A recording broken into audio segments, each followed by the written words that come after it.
কথা বলবে না? না।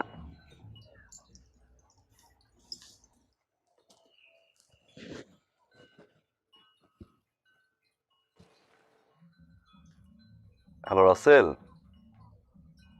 আমি তোমার বোর জন্য আসছিলাম। এখন আমার বউ তো কথা বলতেছে না, রাগ করে থাকবে। আচ্ছা, কালকের ফ্লাইটের টিকিট কোথাও যাবো না তুমি, কোথাও রেখে দেবো না আমি। যাবো না? না আমি জানি তুমি যাবা, মিথ্যা কথা বলতেছো। যাবো না বললাম তো। না তুমি যাবা। যাবো না। কি ব্যাপার, আমার বউটা এত সুন্দর হয়েছে। জ্ঞান করবো না, আসতো এখন ঢং করতে।